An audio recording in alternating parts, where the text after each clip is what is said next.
सविता पावक तू ब्रह्ममस्दतु यह शक्ति तू ईशु पिता प्रभु तू रुद्र विष्णु तू राम कृष्ण तू रहीमतावो तू वासुदेव गो विश्वरूप तू चिदानंद हरि तू अद्वितीय तू अकाल निर्भय आत्मलिंग शिव तू ओम तत्सत् श्री नारायण तू पुरुषोत्तम गुरु तू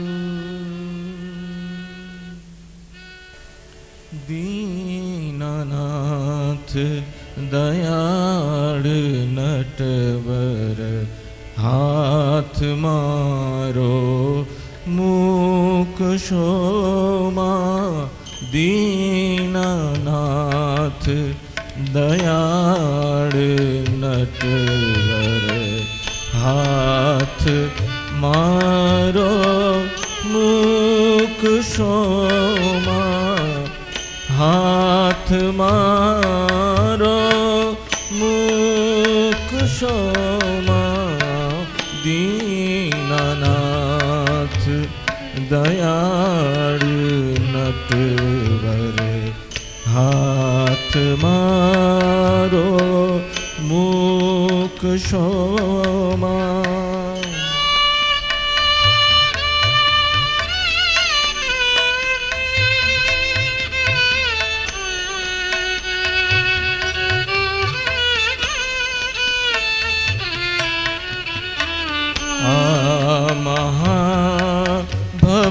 सागरे भगवान हूँ भूलो पड़ो छुआ महाभव सागरे भगवान हूँ भूलो पड़ो छु 14 लोक निवास चपला कांत आतक चूक शोमा दीनानाथ दयाळ नटवर हाथ मारो मूक शोमा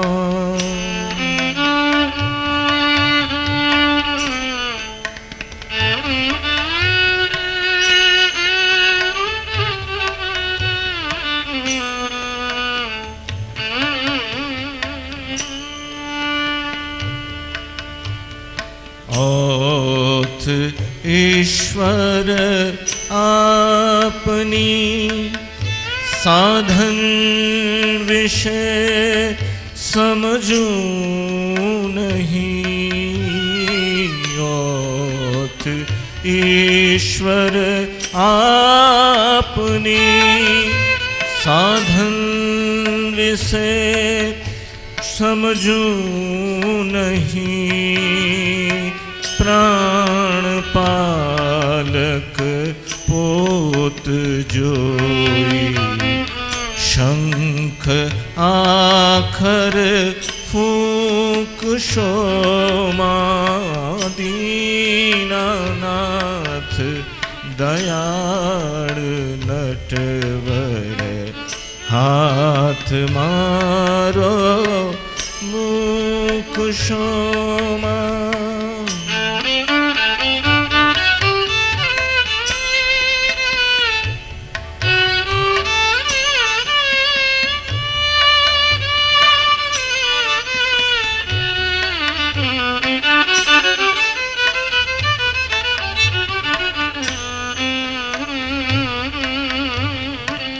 मात तात सगा सहोदर जे कहूँ ते आप मारे।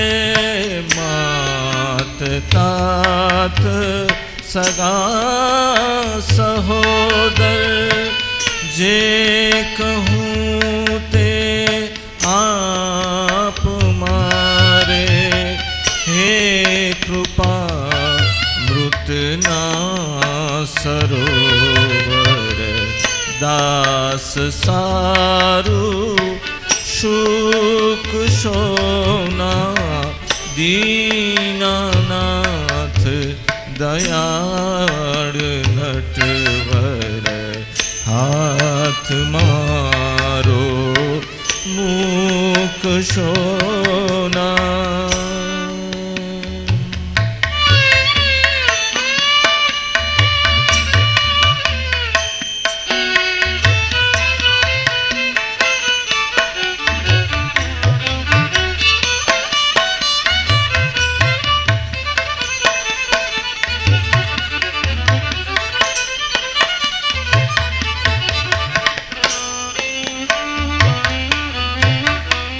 शरण केशवलालनु छे चरण हे हरिराम तारू। शरण केशवलालनु छे चरण हरि हे राम तारू। अखिल नायक आ समय खोटे मशे पण खूट शोना दीनानाथ दयाळ नटवर हाथ मारो मूक शोना। हाथ मारो मूक शोना। हाथ मारो मूक शोना। गांधी तू आज हिंद की एक शान बन गया। सारी मनुष्य जाति का अभिमान बन गया। तेरी नसीहतों में वो जादू का असर है। तेरी नसीहतों में वो जादू का असर है। जिसको लगी हवा तेरी इंसान बन गया। गांधी तू आज हिंद की एक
સત્ય અનંત, સત્યકથા અનંતા. એટલે રોજ અહીંથી ઉઠીને જાઉં છું ત્યારે પહેલો સવાલ એ આવે છે કે જે કહેવા વિચારેલું ધારેલું એમાંથી શું રહી ગયું. અને મને લાગે છે કે 22મી તારીખ સુધી એ પ્રશ્ન તો રહેશે. કોઈક વાર જે ચૂકી ગયો હું તે બીજી દાડે થોડું ઘણું લઈ લઉં છું. ગઈકાલનો દાંડી કૂચનો ને પ્રસંગ જેવો રોમાંચક હતો કે એને સમગ્રપણે લેવું તો મુશ્કેલ જ. એક માત્ર ચિહ્ન તરીકે પેશાવરની વાત આપણે કરી હતી, જેમાં ભાગના શહીદ થનારા ભાઈઓ આપણા દેશના અહિંસક આંદોલનમાં એક બહુ મોટી ઘટના હતી.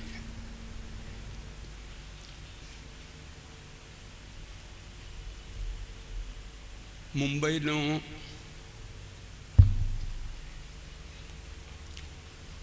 આજે જેને આઝાદ મેદાન કહે છે તે મેદાન, કોઈક વાર ત્યાં લાખોની મોટી સભા થાય, પણ હું જે પ્રસંગ કહું છું તે દિવસે સભા નહોતી, સરઘસો હતા.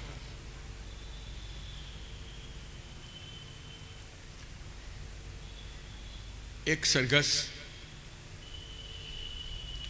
આવ્યું મુંબઈની બહેનોનું.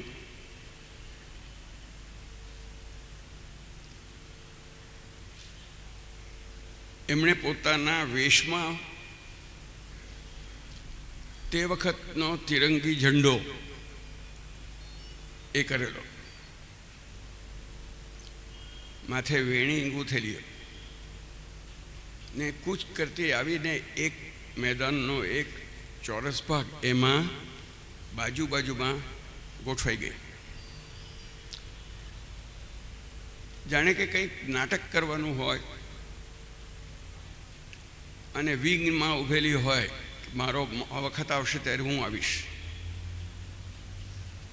પછી એક બીજું સરઘસ આવ્યું, એ જરા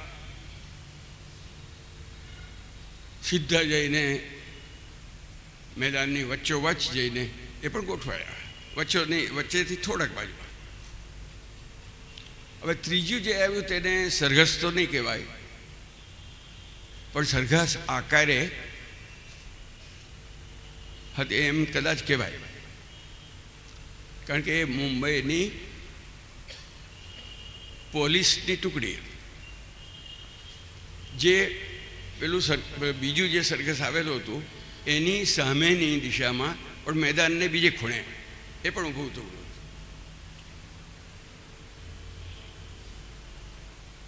કુરુક્ષેત્રના જમાનામાં આમ સામસામા ઊભા હોય તેવું આ જમાનામાં પણ આમ સામસામા ઊભેલા હતા, એકબીજાને જુએ પણ ખરા. એના કેટલાક વગર કહે પણ માન્ય થઈ ગયેલા નિયમો. એનો નિયમ એ હતો કે એમાંથી જો આગળ વધે તો પોલીસ સામેથી આગળ વધે, એટલે પેલા પોલીસની સામે જાય, પેલા આ બાજુ જાય, એમ કરતાં અથડામણ થાય. વચ્ચે કોણ જાણે ક્યારે એક ત્રીજું ચોથું એવું પાછું એક સમૂહ આવેલો, જેમાં પણ આવનારી પહેલી બહેનો હતી, પણ એ બહેનોને કમર પર કટાર લગાડેલી હતી. નિશસ્ત્ર પ્રતિકારનું આંદોલન હતું, પણ એ શીખ બહેનોએ પોતાની કટારીઓ કમર પર બાંધેલી, એ પણ એક બાજુ જઈને ઊભી રહી. ભાવે સાડી જાન જાય કભી નહીં હટના. જાન જાય તો ભલે જતી, હટવાનું નથી. પ્રતિજ્ઞા પણ એ છે, ગીત પણ એ છે. એમનાથી સંખ્યામાં કદાચ થોડા ઓછા જ હશે. પેલા બીજા મોટા સરઘસના પ્રમાણમાં તો ઘણી નાની સંખ્યા, પણ એ શીખોની હતી. એમને પણ કટાર હતી, એમને પણ સાફા હતા, પણ એ લોકો એ માત્ર નિરીક્ષક તરીકે ઊભેલા હતા, પણ પોકારો થાય ત્યારે એનો જવાબ આપતા. અને પછી શરીર બળ વિરુદ્ધ આત્મબળ, એની પિંગ પોંગની રમત થઈ. ટેબલ ટેનિસમાં જેમ બોલ આમથી તેમ, તેમથી આમ, આમથી તેમ, તેમથી આમ થાય, તેમ કોઈક વાર લોકો આગળ થશે. પહેલાં લોકો પોલીસ આવે ત્યારે કેટલીક વાર પછી પાછા જાય, પછી પાછા આગળ આવે. અને પિંગ પોંગની રમતમાં કોઈક વાર બોલ આઉટ પણ થાય, તેમાં અમે કોઈ પડીને આઉટ પણ થાય. એ રમતના છેલ્લા ભાગમાં માત્ર પેલા શીખોની ટુકડી રહી, અને આ પોલીસે પણ પોતાની વ્યૂહરચના બદલીને એને ચારે બાજુથી ઘેરી લીધા. અને પેલા વચ્ચે ગોળ કુંડાળું, અને આ લોકો પણ ઘેરાયા. અને જાણે કે સામેના પક્ષની કઈ પદ્ધતિ છે એ બંને જાણતા હોય તેમ પોલીસો જાણે છે કે આ લોકો વચ્ચે આવ્યા છે, ત્યાંથી ખસવાના નથી, એટલે એ લોકો પણ જરા નિરાંતે ઊભેલા છે. શીખ સૈનિકો એ લોકો જાણે છે કે પહેલો પ્રહાર તો એ લોકો માથા પર જ કરશે, એટલે કુંડાળું વળીને બેસી ગયા છે. કોઈક ઊભો થાય, પણ નહીં તો મોટે ભાગે બેસી જાય છે. બેસીને અને એની પર ધડાધડ ધડાધડ ધડાધડ માર શરૂ થાય છે. એનું એક વર્ણન એક અમેરિકન પત્રકારે કર્યું છે, જેણે એમ કહ્યું છે કે હું એટલે પાસે ઊભો હતો કે માથું ફૂટવાના અને લાઠી વાગવાના અવાજ હું બરાબર સાંભળી શકતો હતો. એટલો નજીક ઊભો રહીને જુએ છે. અને એક માણસનું એમાં એને ખાસ વર્ણન કર્યું કે ઊભેલો હતો, બહુ કંઈ ઊંચો નહોતો, કદાવર શીખ કદાવર હોય એવી કલ્પના, કે મજબૂત હતો પણ ઊંચો નહોતો. એને મારતા મારતાની એનો સાફો પડી ગયો, પગડી, પગ કહેવાય, તે પગ એને નીચે પડી ગઈ. એટલે એક માત્ર જે રક્ષણ હતું એટલું તો કહ્યું, હાથ પગ પણ કંઈ કર્યો હશે. એણે એમ કહ્યું છે કે કોઈક વાર માથા ઉપર રોકવા માટે નહીં, પણ પોતાના માથાને બચાવવા માટે હાથ ચાલે જ હતો, સામે નહોતો થતો. બહુ વર્ષો પછી બિહાર આંદોલનમાં અમારા લોકોનું એક સૂત્ર હતું, હમલા ચાહે જૈસા હોગા હાથ હમારા નહીં ઉઠેગા. એ સૂત્ર તો બહુ વર્ષો પછી ગવાયું, સ્વરાજ પછી પણ ઘણા વર્ષો પછી. પણ આ સ્વરાજ પહેલાં 16 વર્ષ પહેલાં એ સૂત્ર ભજવાયું. ત્યાં શીખો એ માર ખાતા જાય પણ હાથ સામે ઊંચકાય નહીં. એમ કરતાં કરતાં ઘાયલ થયો, પડ્યો એટલે પછી રમતનો બીજો નિયમ, પેલી શીખ બહેનો દોડી આવી, અને દોડી આવીને એને ઉપાડી જવાનું. સ્ટ્રેચર કેવી રીતે બનતા એ તો મેં તમને કાલે કહ્યું છે કે સાડીઓમાં બે બાજુ બે લાકડીઓ વીંટી દે એટલે સ્ટ્રેચર બની જાય, એમાં ઉપાડીને બહાર લઈ જાય. કેટલાક લોકો એને બરફ ઘસે, અને છતાં પાછા ભાવે સાડી જાન જાય. ભલે આપણે જાન જવાની હોય, જાન જવાનું હોય, પણ કભી નહીં હટના. પાછા તો નથી અપાતી. પેલાને માર પડ્યો એ ત્યાં જ પડ્યો છે, પેલી બહેનો જુએ છે, પણ એટલામાં સળવળ્યો ને ઊભો થયો અને પેલો જેણે મારેલો એની સામે જોઈને એ થોડોક હસ્યો, જાણે કે તારી તાકાત જોઈ લીધી, હવે તું મારી જો, એમ કહેતો હોય. શબ્દોમાં તો કંઈ કહ્યું નથી, પણ હસ્યો એટલું જ નહીં, પણ પછી પાછો ઊભો થઈ ગયો. અને પેલો અમેરિકન પત્રકાર એ આ પોલીસની હજુ વધારે નજીક હતો મારખારા કરતા પણ. એટલે કે આ જળ ભારત જેવા લોકો છે, આટલું આટલું મારીએ છીએ તો એ પાછા ઉભા રહે. અમારાથી હવે હાથ ઊંચકાતો નથી, અમારો હાથ ઉઠતો નથી. હવે હાથ ન ઉઠતો હોય એના બીજા કારણો પણ હોઈ શકે, પણ એણે તો તે વખતે એમ જ કહેવું પડે ને કે પેલો જળ ભારત છે, એ કદાચ પોતે કેવો છે એ કહેવા માટે પણ એ શબ્દો વપરાતા હશે, પણ એના હાથ હેઠા પડી જાય છે એટલું નક્કી. બોરસદની અંદર એક સરઘસ નીકળ્યો. અમારા ગંગાબેન વૈદ્ય એના નેતા 105 વર્ષે જેમનું આયુષ્ય પૂરું થયું, અને રવિશંકર મહારાજના જ્યારે 100 વર્ષ પૂરા થયા ત્યારે એમને આશીર્વાદ આપી શકે એવી ઉંમરના એ એક જ હતા. એટલે રવિશંકર મહારાજને એમણે આશીર્વાદ આપ્યા. એ ગંગાબેન સરઘસમાં આગળ. એ સરઘસનો નિયમ એવો હતો કે ઝંડો લઈને જવાનું, આગળ આગળ જવાનું, અને હાથમાંથી ઝંડો પડવો ન જોઈએ. એના પછી જે ચાલતા હોય બીજી લાઈનમાં એને ખબર હોય કે આનો પડે એટલે આપણે ઉપાડવાનો છે, અને આપણે ઉપાડવાનો છે એટલે કે આપણી ઉપર દંડો પડવાનો છે.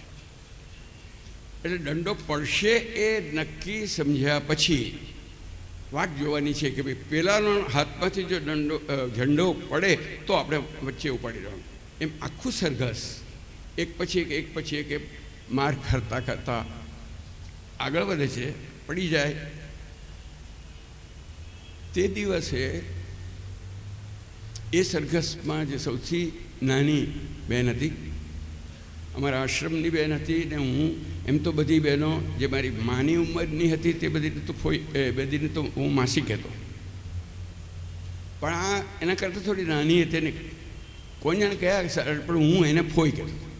આ લીલા ફોઈ હતી, લીલાવતી બહેન આસર, પણ એને હું લીલા ફોઈ કહેતો. એ લીલા ફોઈને મોઢે સાંભળેલી વાત છે. એ પણ પેલી માર ખાનારી, પણ જરા પાછળ હતી એટલે પેલાને કદાચ હાથ થાકેલા પણ હોય, પણ માર તો ખાધો. પણ પછી એ લોકોને પકડીને લઈ ગયા હતા. ત્યાં સાંજે એક સિપાહી આવ્યો, અને સિપાહી આવીને કહે છે કે इसमें લીલાવતી કોણ હે? કે હું છું. ફોજદાર તમને બોલાવે છે. એ ફોજદાર એ નામીચો હતો, જાણતા હતા કે આ ફોજદાર તો બહુ અત્યાચારી છે. એ ફોજદાર એને બોલાવે છે. એટલે લીલા ફોઈ મને કહે કે સરઘસમાં તો હું બધાની સાથે હતી, અને બધા માર ખાય છે તો હું પણ માર ખાતી, પણ આ તો મને એકલીને લઈ જવા માટે આવ્યો, એટલે જરાક જીવમાં ફડફડાટ થયો કે આ મને એકલીને લઈ જાય છે, સાંજનો વખત છે, કોણ જાણે શું કરશે. અને તે ઘડીએ એમ યાદ આવ્યું કે બાપુએ કહ્યું છે બીક લાગે તો રામ રામ કહેવું. બાપુને એક બહેને કહેલું, રમભાઈ દરસીએ, અહીંયા એક બેનને બાપુ કહે છે બીક લાગે તો રામ રામ કહેવું. એટલે કે મેં બસ રામ રામ રામ રામ રામ રામ એવું મનમાં બોલતી જાઉં ને, પણ જદ બોલાવા આવ્યો તો ગઈ. અને ગઈ પછી કોઈ જાણે ક્યાંથી એવું સુરાતન છૂટી ગયું કે પેલો કંઈ પૂછવા જાય છે એના પહેલાં મેં જ એને બરાબર અમારી સુરતી ભાષામાં કહું તો લેવડાટ્યો. એને બરાબર લેવા જ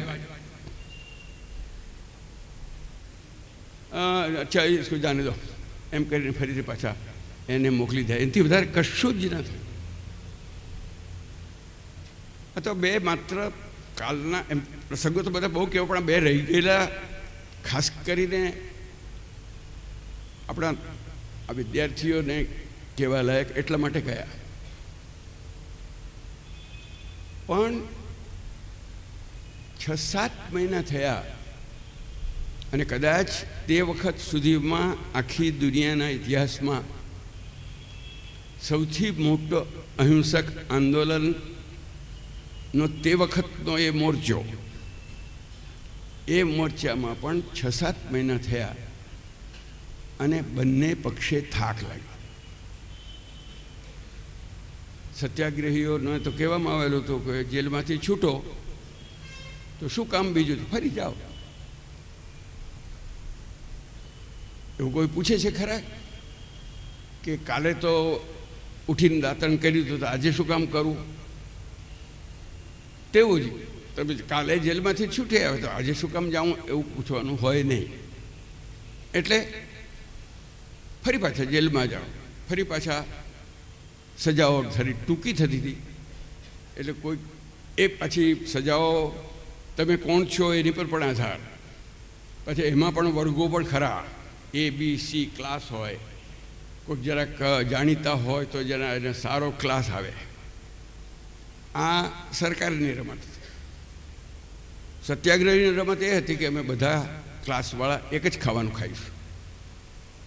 એટલે C ક્લાસવાળાનું ખાવાનું તો બધાને જ મળી શકે, A ક્લાસવાળાનું ખાવાનું C ને B વાળાને ના મળે. એટલે Cનું ખાવા તૈયાર થઈ જતા હોય તો પછી રોકે પણ. એટલે એમ ભોજન બાબતમાં માંદા કે જેની આવશ્યકતા હોય કે એવા હોય તેવાને બાદ, પણ તે સિવાય બીજા બધા ખાવામાં પણ વહેંચીને ખાય. આખા દેશની અંદરની જેલો ઉભરાવા લાગી હતી એટલે સ્પેશિયલ જેલો ખોલવામાં આવી હતી ખાસ એને માટે, સત્યાગ્રહીઓ માટે. પણ છતાં 2 વાર ગયા પછી મારા ભાણેજનું લગ્ન છે કે વળી કંઈક કોઈકને ક્યાંક ઘરમાં માંદગી છે, એવા બધા કારણો યાદ આવવા માંડ્યા. ને એનો સાર જોઈએ તો એટલો છો કે જરાક થાક લાગતો. પેલી બાજુ ઓછો થાક નહોતો લાગતો, કારણ કે આખું વહીવટ જે હતું એ વહીવટ પાસે એક જ કામ રહી ગયું હતું, સત્યાગ્રહીઓને પકડીને જેલમાં મૂકવા, પેલા છૂટતા હોય તેની પર નજર રાખવી હોય ફરી પાછા ક્યારે આવે છે. ને એમાં એકંદરે એ લોકો પણ ઘણા થાકેલા. એટલે આ વિષ્ટિ જે થઈ, કરાર જે થઈ, તેની પાછળનું એક બિલકુલ બાહ્ય ઐહિક કારણ જો હોય તો તે એ હતું કે બે પક્ષે થોડો થાક હતો. આને લીધે પણ વિષ્ટિ થાય. વિષ્ટિનું વાતાવરણ ઊભું કરનારા સમાજની અંદર કેટલાક એક્સપર્ટ્સ હોય છે, અને તેવા 2 એક્સપર્ટ તે જમાનામાં આખા દેશના ભણેલા ગણેલા લોકો તો એને જાણતા હતા. મુકુંદરાવ જયકર અને સર તેજ બહાદુર સપ્રુ. આ 2 જણ એ જરા પણ કંઈક આવું આંદોલન થોડુંક ચાલે, 2-3 મહિના ચાલે એટલે ચાલુ થઈ જાય. વાઇસરોયને પત્રવાર લખે, ગાંધીજીને પત્રવાર કરે, જવાહરલાલજીને લખે, મોતીલાલજીને લખે, કંઈક ને કંઈક વચ્ચે હવે કેમ, હવે આ તો બહુ થઈ ગયું, તમે કંઈક સમાધાન કરો.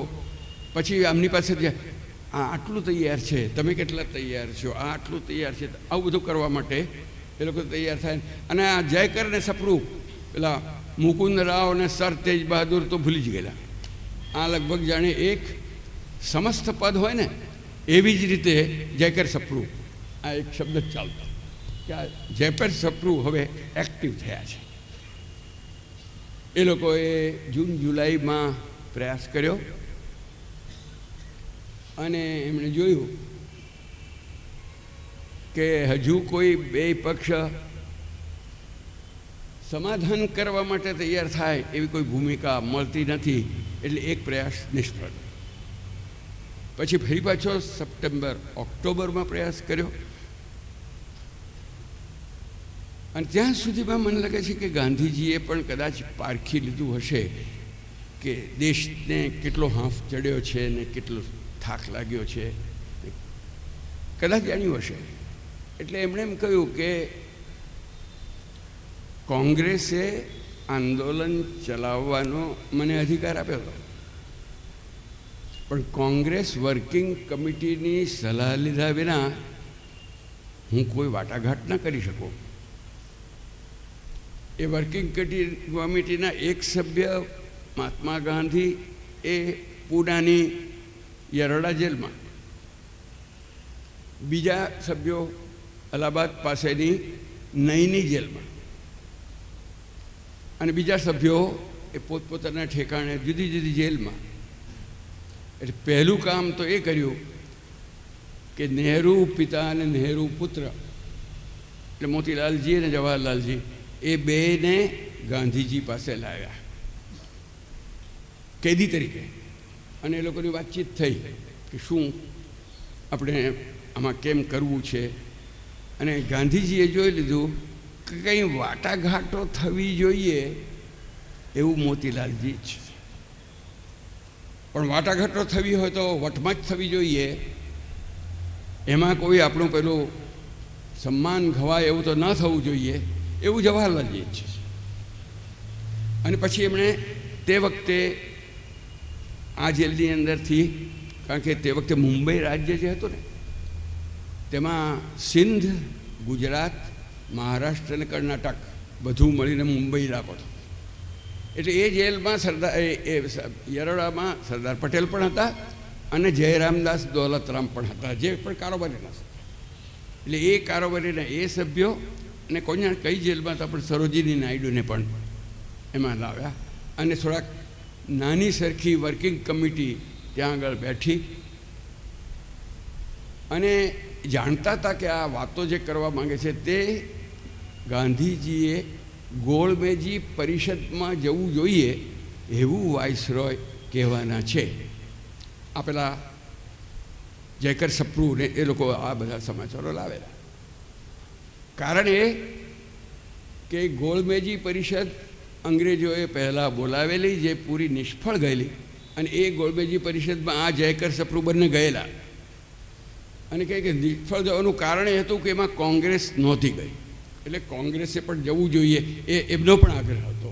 અને પેલા લોકોનો તો હતો જ, કારણ કે કોંગ્રેસ વિનાની ગોળમેજ પરિષદનું દુનિયા કોઈ માનવા તૈયાર નહોતું કે આ તે ગોળમેજ પરિષદ છે જે મુખ્ય લડનારો પક્ષ છે એને તમે બોલાવ્યા જ નથી, અથવા બોલાવ્યા હોય તો એને તમારો બહિષ્કાર કર્યો છે. એટલે એમને ગમે તેમ કરીને પણ મનાવાય એ એમનું પેલું હતું. એટલે ગાંધીજી કહ્યું કે એમાં શું વિચાર કરવાના છે એની સ્પષ્ટતા થવી જોઈએ. એમાં આના પહેલાં એ હું બહુ વધારે રાજનીતિક વિગતમાં નહીં ઉતરું, પણ કાલે એક શબ્દ વાપરેલો ડોમિનિયન સ્ટેટસ, અને એની વિરુદ્ધ શબ્દ હતો કમ્પ્લીટ ઇન્ડિપેન્ડન્સ. અને સરકારે કોંગ્રેસે ઠરાવ કરી લીધો કે હવે અમારો ઉદ્દેશ મુકમ્મિલ આઝાદી એટલે પૂર્ણ સ્વરાજ એનાથી ઓછો નહીં હોય. પેલા લોકો કહે કે અમે ડોમિનિયન સ્ટેટસ અંગે વિચાર કરવા, ત્યારે ગાંધીજી એમ કે મુકમ્મિલ આઝાદી આપવાનું નક્કી કરો અને ત્યાં સુધી તમારી ડોમિનિયન સ્ટેટસમાં શું શું અધિકાર આપવાના છો એની વાત જો સ્પષ્ટ થતી હોય તો આપણે વાત કરવા માટે જઈએ. અને તેમાં પાછું એ કહેવાનું હતું કે ગમે ત્યારે પણ અમારો દેશ નક્કી કરે ત્યારે તમારા સામ્રાજ્યમાંથી છૂટા થવાનો અધિકાર મળવો જોઈએ. એટલે ઇન્ડિપેન્ડન્સ જ થઈ ગયું. મુખ્ય શરત એમાં એ હતી, બીજા બધા ઘણા હતા પણ આ મુખ્ય છૂટા થવાનો અધિકાર. કેટલું એમાંથી મનાયું કેટલું નહીં એને કંઈક બહુ ખાસ રેકોર્ડ રહ્યો હોય તો મેં વાંચ્યો નથી, પણ એ લોકો તો મળ્યા, દિવસોના દિવસો સુધી મળ્યા. એક અજબ જાતનું એ મિલન પણ હતું. એક બાજુથી એમની પાછળ કોંગ્રેસ વર્કિંગ કમિટી દિલ્હી જઈને બેઠી, રોજ ચર્ચા પૂરી થાય ને કોઈક વાર રાત્રે 10, 11, 12 વાગે એ ચર્ચા પૂરી થઈ હોય વાઇસરોયની સાથે, તો એમાંથી આખા દિવસમાં ચાલવાનો સમય ન મળ્યો હોય એટલે ગાંધી વર્કિંગ કમિટીનો જ્યાં આગળ રહેતા હોય ત્યાં સુધી ચાલતા જવાનું નક્કી કરે. એટલે એમાં પછી પાછો પોણો કલાક કે કલાક જે થતો હોય તેટલો ચાલવાનું નક્કી એ ચાલે. અને પછી ઉઠો ગાંધીજી આવી ગયા એમ કરીને કારોબારીના સભ્યોને જગાડે અને આખો રિપોર્ટ આપે. અને પછી એને અંગે આ લોકોનો શો વિચાર છે એ સમજી બીજી દિવસે ચર્ચા આગળ ચલાવે. આ એક બાજુથી ચાલે. બીજી બાજુ ઇંગ્લેન્ડમાં વિન્સ્ટન ચર્ચિલ ખાસ કરીને, પણ બીજા લોકો પણ ખરા, પણ વિન્સ્ટન ચર્ચિલ જે પાછળથી તો વડાપ્રધાન થયા પણ તે વખતે વિરોધમાં હતા. પણ એનું એમ કહેવું હતું કે આ આપણા સામ્રાજ્યના સમ્રાટ, એ સમ્રાટનો દૂત એટલે વાઇસરોય, એ સમ્રાટના દૂત વાઇસરોય એ એક જમાનાનો ઇનર ટેમ્પલનો બેરિસ્ટર તો ખરો, પણ આજે તો અડધો નાગો ફકીર, એવા અર્ધનગ્ન ફકીર એ વાઇસરોયને મળે અને એ વાઇસરોયની સાથે જાણે બરાબરીનો હોય એવી વાત કરે. આ એક બહુ સમજી લેવા જેવી જરૂર છે કે આ વાતચીત બરાબરીના ધોરણે થાય છે એની નોંધ ચર્ચિલે સૌથી પહેલી કરી. એને એ સમજાઈ ગયું કે એની સાથે વાત કરવી એનો અર્થ જ એમ કે તમે બરાબરી સ્વીકારીને એની નોંધ ગાંધીએ સૌથી પહેલે કરી. બીજા લોકોને થતું કે એટલે એટલું જ થતું જશે તો શું લાવશે, જશે તો શું લાવશે, કેટલું છોડી દેશે, બધા કેદીઓને છોડશે કે નહીં, એ લોકો આ બધી વિગતોમાં પડ્યા હતા.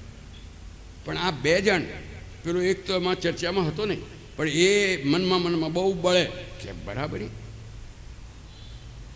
હવે સંજોગ એવા હતા કે તે વખતના વાઇસરોય અરવિંદ એ ધાર્મિક પ્રવૃત્તિના, ગાંધીજીની એક પાછી ટેવ પડે, કોઈની સાથે વાટાઘાટો હોય, કોઈને નવા મળતા હોય તો પણ પહેલાં એ માણસ કેવો છે એને સમજી લે. પાછળના દિવસોમાં તો એમનો લગભગ એવો દાવો પણ હતો. લુઈ ફિશર આવ્યા ત્યારે તો એમણે એમ કહ્યું હતું પણ ખરું કે હું હવે લગભગ લોકોને જોઈને એ કેવા છે એ ઓળખી લઉં છું. એટલે પહેલાં તો અમને જોઈને કહ્યું આ માણસ ધાર્મિક પ્રકૃતિના છે. એટલે આ એ લોકોને માટે, બંનેને માટે એક જ સરખી ભૂમિકા થઈ. એટલે આ જે ધાર્મિક વિષ્ટિ, આ ધાર્મિક એકબીજાની સાથે વાટાઘાટો, એમાં હરીફાઈ જો ચાલી તો એ કે કોણ વધારે આપી શકે એની હરીફાઈ ચાલી.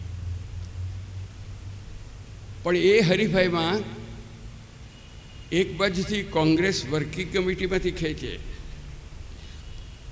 કે આ શરત તો આપણાથી કબૂલ ન થાય, અમુક વસ્તુ તો માંગણી જ કરો. પેલી બાજુથી બ્રિટિશ પાર્લામેન્ટમાંથી આવે કે અમુક વસ્તુ તો મનાય જ નહીં, અમુક વસ્તુ સ્વીકારાય જ નહીં. અને છતાં પણ એ કરાર થયા અને તેને અંગે આપણે રોજના ક્રમને બદલીને ગીત નહીં ગાઈએ, પણ આપણે ગુજરાતમાં પ્રમાણમાં ઓછો રિવાજ છે. બંગાળમાં આ રિવાજ બહુ છે. કાવ્યના પાઠનો એને એ લોકો આવૃત્તિ કહે છે. આવૃત્તિ રિસાઇટ કરવું, એને કહેવું, એ એક રિવાજ. પણ એ રિવાજ મારું માનવું છે કે બહુ સારો છે ને આપણે ત્યાં પણ આ કાવ્યની આવૃત્તિ થાય ઘણી વધારે. તો મને એમ લાગે છે કે એને લીધે શ્રોતાઓની કાવ્ય પ્રત્યેની વિશેની રુચિ પણ કદાચ વધે. એટલે એક કાવ્યનો પાઠ કરીશ. મેં કઈ ભૂમિકામાં થાય છે એ પહેલાં કહી દીધું છે. કાલે હતો જે તુરંગ મધ્યે આજે અહાતે દિશે રાજધાની, ટટ્ટાર ચાલે સીધો ચડે છે ચોપડીમાં વાઇસરોય ભવનના સોપાન એ તો. વાઇસરોય હતો એક સમ્રાટ દૂત, ને આ હતો દૂત હિન્દી પ્રજાનો, છે દેહ ઢાંક્યો અતિ અલ્પ વસ્ત્રે, દરિદ્ર નારાયણ સાક્ષાત દિશે છે.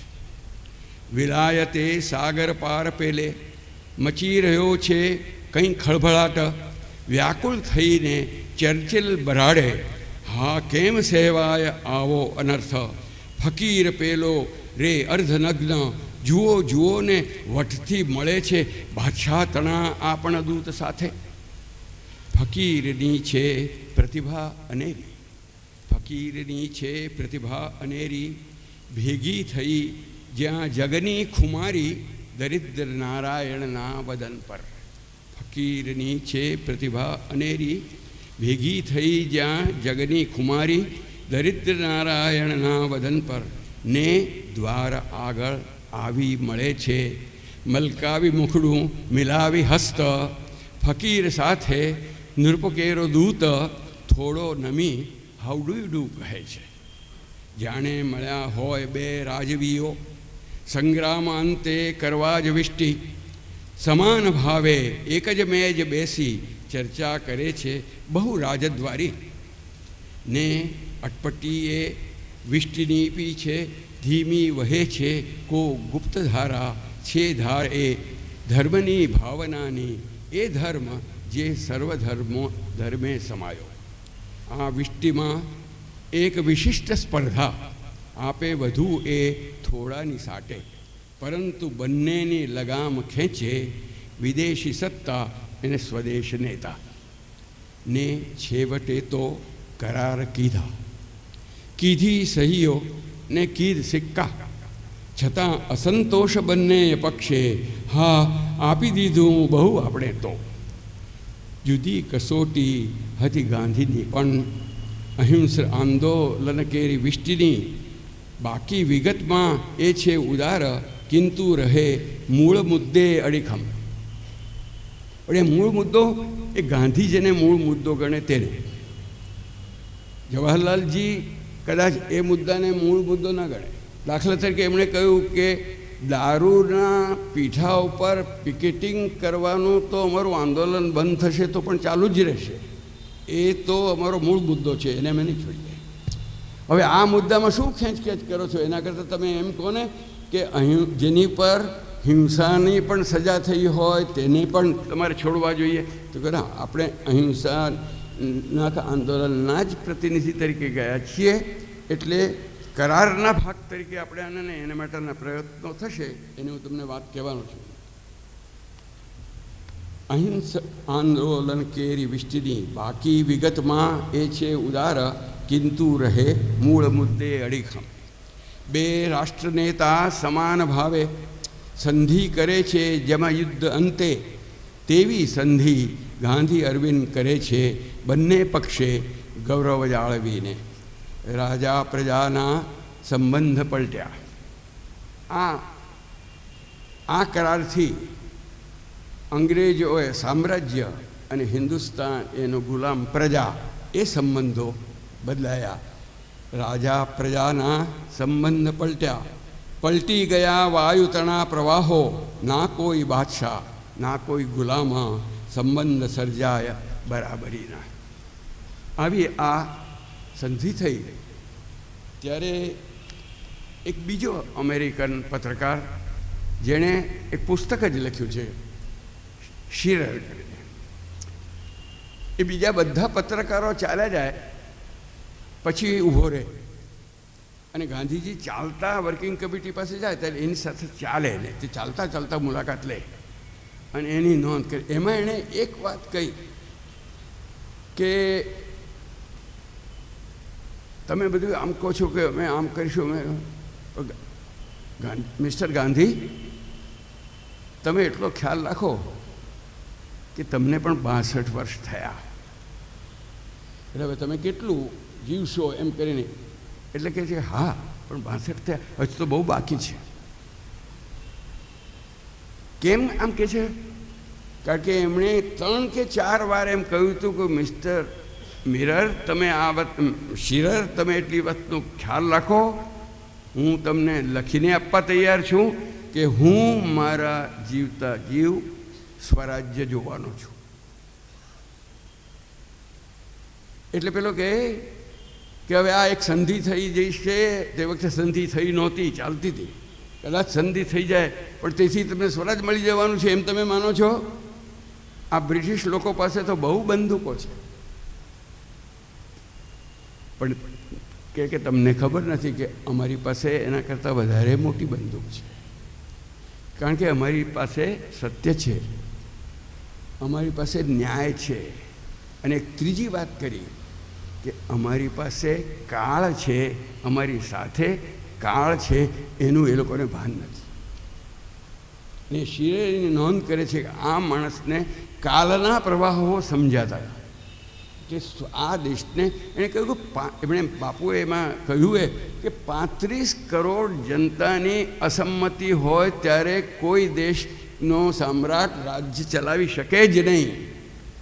અને અમારે જો સિદ્ધ કરવાનું તો એટલું જ છે કે 35 કરોડની જનતાની અસંમતિ છે, આટલું જ એક સિદ્ધ કરવાનું છે. એ ચલાવી જ ન શકે. એ કાળ છે ને કાળ અમારી સાથે છે. એટલે હજુ મારા જે વર્ષો બચ્યા છે એમાં હું જાતે જોઈશ. આવી એને પોતાને વિશે શ્રદ્ધા હતી. વાઇસરોય સહી સિક્કા થઈ ગયા છે એટલે પછી વાઇસરોય પૂછે છે, મિસ્ટર ગાંધી, હવે હું નિરાંતે ઊંઘી શકું?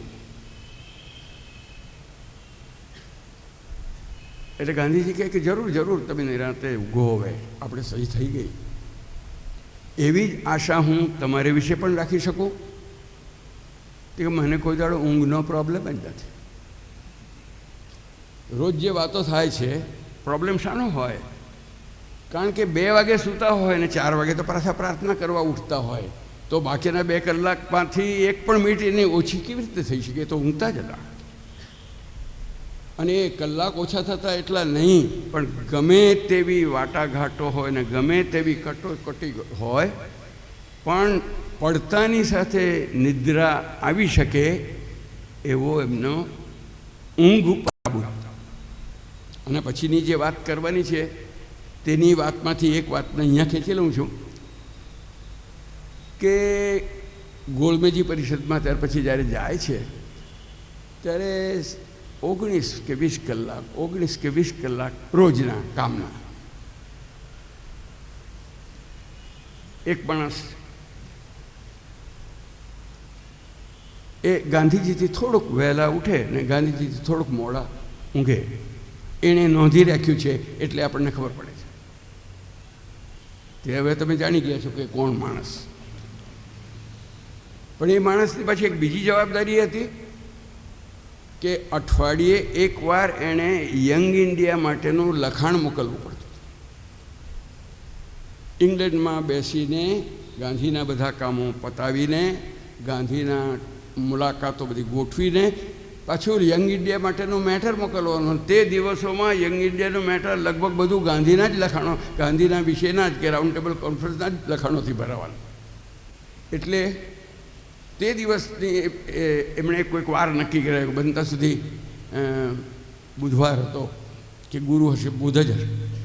બુધવારની રાતના 1 વાગે એમની સવાર પડે એટલે ત્યારથી એ શરૂ કરે. તે ગુરુવારને રાત્રે 1 વાગે એમનો દિવસ પૂરો થાય. તેમાં વચ્ચે 1 કલાકની છુટ્ટી લે ત્યારે 1 વારે જે જમતા, એટલે બાકીના 23 કલાક તો એ કામ કરતા. એણે પાછી બીજી શું નોંધ કરી કે ગાંધીજી એ બિલકુલ પશ્ચિમ ખૂણામાં રહેતા હતા, ના પૂર્વ છેડે લંડનના, અને પશ્ચિમ ખૂણામાં વાટાઘાટો માટે જવું પડતું. આખા લંડન શહેરને ઓળંગીને કોઈક વાર એક જગ્યાએ, કોઈક વાર બીજી જગ્યાએ. એટલે જેવા એ કારમાં બેસે તેવા પૂછે કેટલી મિનિટ લાગશે? એટલે પેલા કહે કે 20 મિનિટ લાગશે પહોંચતા. સારું, તો હું 19 મિનિટ ઊંઘી લઉં. અને બરાબર ઉઠાડવા નહોતા પડતા, 19મી મિનિટે ઉઠતા હતા. એવી એની ઊંઘ પર એવો એનો કાબુ. અને એટલું સમજવા જેવું છે કે આ કેવળ શારીરિક કાબુ નહોતો, માનસિક પણ હતો. પણ મને એમ લાગે છે કે કદાચ માનસિક કરતાં પણ વધારે એ એક ઊંચા લેવલનો કાબુ હતો. પણ વિષય એ પાછળથી આવવાનો છે. આ તો એમ સમજો ને એની આગળની ઝાંખી થઈ ગઈ. એમ મને ઊંઘનો કોઈ પ્રોબ્લેમ નથી, એટલે આપણે એની ચિંતા કરવાની જરૂર નથી, કારણ કે હું તો રોજ જ ઊંઘું છું. કેટલા કલાકે વાઇસરોએ પૂછ્યું નહોતું. તો કહે છે કે હું પછી થોડા જ વખતમાં વાઇસરોએ જવાના હતા લંડન. હું જ્યારે પાછો સ્વદેશ જાઉં ત્યારે તમે મને વળાવવા આવશો. ગાંધી વાઇસરોયને વળાવવા જાય, એને ગાંધી પોતાનું વાઇસરોય પોતાનું સન્માન માનતો.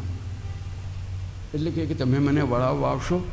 ગાંધી કહે છે હું મુંબઈમાં હોઈશ તો જરૂર આવીશ. એટલે કે હું ક્યાંક બીજે હોઉં, સાબરમતી હોઉં તો હું કદાચ ન પણ આવી શકું, એટલે માફ કરજો, પણ મુંબઈમાં હોય તો જરૂર આવીશ. અને એ મુંબઈથી નીકળ્યા. પણ ત્યાં જ્યારે પહોંચ્યા ત્યારે એમની પાસે કંઈ 2-3 કલાક બચી ગયા હતા, અને 2-3 કલાક પછી બોટમાં બેસવાનું હતું.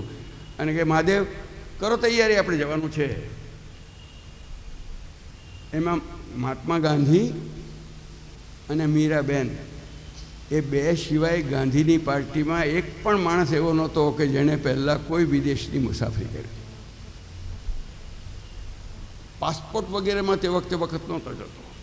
બાકી આપણે તો પાસપોર્ટ ઓફિસના જ ધક્કા ખાવામાં જ ઘણા દિવસો ચાલ્યા જાય, પણ એ નહોતું.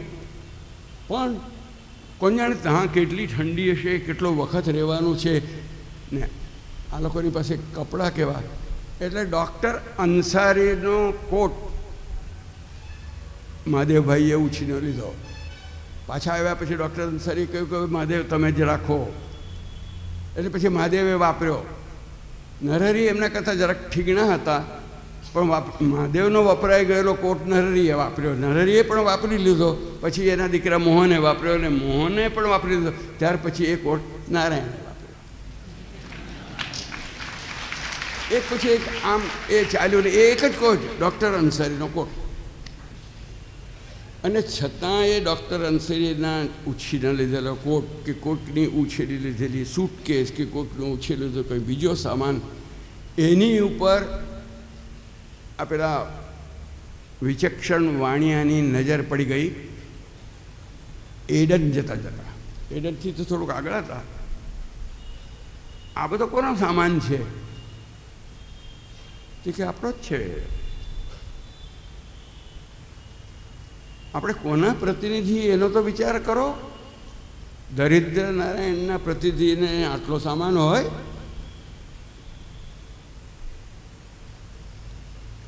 એડનથી બિલકુલ આવશ્યક હોય એટલો જ સામાન રાખીને ડૉક્ટર અંસારીનો કોટ એમાં રહ્યો હતો. પણ બાકી બીજા બધા બીજું ઘણું ખરું સામાન એડનથી બીજી બોટ દ્વારા પાછો રવાના કરવા. એડન ગયા પછી એક બીજો પ્રયત્ન કર્યો, જે એમને મનમાં તો પહેલાં પણ હતો. ગાંધીજીના મનમાં ઇંગ્લેન્ડ જવા વિશે અવઢવ હતી. નથી જવું. કેમ? આપણે આપણા દેશની અંદર હિન્દુ મુસ્લિમ એકતા પાકી ન કરી લીધી હોય ત્યાં સુધી ત્યાં જઈને આપણે સ્વરાજની માંગણી કરીશું એમાં દમ નહીં આવે. એટલે આપણે આ કરવું જોઈએ. અને કોંગ્રેસ વર્કિંગ કમિટીમાં એની બહુ ચર્ચા થઈ, અને મૌલાના આઝાદે ચર્ચા કરી કે જો એ નહીં આવે તો આ આપણા દેશની અંદર હિન્દુ મુસ્લિમ એકતા નથી થઈ શકતી. તેમાં પણ અંગ્રેજ કારણ છે, અને અમારા પ્રયત્નો એને માટેના ઓછા નથી. એ દેખાડવાની તક મળશે એટલા માટે પણ તમે જાઓ. અને એ દલીલને પછી ગાંધીજીએ નમતું જોખ્યું, અને તેથી એ ગયા.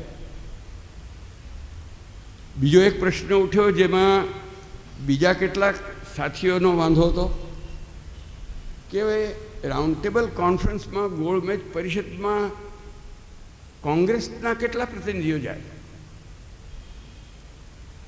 કોંગ્રેસે છેવટે નિર્ણય કર્યો કે અમારી ભલે સૌથી મોટી સંસ્થા હોય આ દેશની, અમારો એક જ પ્રતિનિધિ જશે, તે M.K. ગાંધી, બીજા કોઈ નહીં જાય. એના બે કારણો હતા. એક એ હતું કે અમારા 2 કે 3 કે 5 કે 10 જો જાય તો બીજી પાર્ટીઓ કરતાં વધારે પ્રતિનિધિઓ જવા જોઈએ. એટલે કદાચ 10-12 પ્રતિનિધિઓ અને 12 જો મોકલાવતા હોય તો પણ અંગ્રેજ સરકાર એ લોકોને સ્વીકારવા તૈયાર હતી. તો એટલા જ હોય ને ત્યાં જો બધાની વચ્ચે અમારા મતભેદ પ્રગટ થાય તો આનો પણ એમના મનમાં જરાક ખ્યાલ હતો. એ એક કારણ હતું કે આપણે એક જ અવાજે વાત કરીને એક જ અવાજ નહીં, એ એક જ અવાજ એકના જ મુખથી પ્રગટ થવા દે, એટલે એક જ મોકલશું. અને બીજું એ હતું કે આ જે સંધિ થઈ હતી એ જે દિવસે સંધિ થઈ તે દિવસથી જ એ તૂટવા પણ માંડી. અને રોજે રોજ દેશના ખૂણા ખૂણાથી ફરિયાદ આવતી હતી કે સરકારે બધા કેદીઓને છોડી દેવાનું કર્યું છે, પણ હજુ કેદીઓને છોડતા નથી, સરકારે આમ નક્કી કર્યું છે તે કરતા નથી. અનેક જાતની રીતે વારંવાર સંધિ તોડવાના પ્રયોગો થતા હતા. અલબત્ત સરકાર એમ કહેતી હતી કે કોંગ્રેસવાળાઓ તોડે છે, કોંગ્રેસવાળા એમ કહેતા હતા કે સરકાર તોડે છે, અને કદાચ બંને પક્ષે થોડું સત્ય હતું. પણ એ સંધિ તૂટતી હતી. સંધિ તૂટતી હતી તો સંધિ જો તૂટતી હોય તો એને સંધિ તૂટેલી છે એવું કલંક લઈને આપણો પ્રતિનિધિ ન જઈ શકે. એટલે ઉત્તર પ્રદેશમાં તો જવાહરલાલ નહેરુ જોઈએ જ, મુંબઈ ઇલાકામાં તો સરદાર પટેલ જોઈએ જ, સરહદના પ્રાંતમાં તો સરહદના ગાંધી જોઈએ જ. આ 3 તો ન જ આવે. એટલે પણ આ 3 ના આવે તો પછી આખી બાકીની વર્કિંગ કમિટીને લઈને જવાનો કોઈ બહુ વિશેષ અર્થ પણ નહોતો થતો. એટલે એક જ ઝંડા. આ 2 કારણસર એ લોકોએ આ દેશમાં પોતાનો મોરચો મજબૂત રાખવા અને પેલા દેશમાં પોતાનો મોરચો એક સૂરમાં રાખવા, આ બંને કારણસર એમણે એકલાને મોકલેલા. પાછળથી સુભાષચંદ્ર બોઝે એમ કહ્યું, એકવાર કહ્યું હતું કે એક કરતાં વધારે લોકો જો ગયા હોત તો કદાચ કંઈક સમાધાન થાત. સમાધાન કરી શક્યા હોત. એ વાત આંબેડકરે પણ કહી હતી કે જો આ એક જ માણસ હતો એ તો ના પાડે એટલે ના જ પાડે, કે પછી ફેરવાય નહીં, અને કદાચ બીજા હોત તો કદાચ વાત થાત. પણ એટલા જ માટે એક ગયો હતો.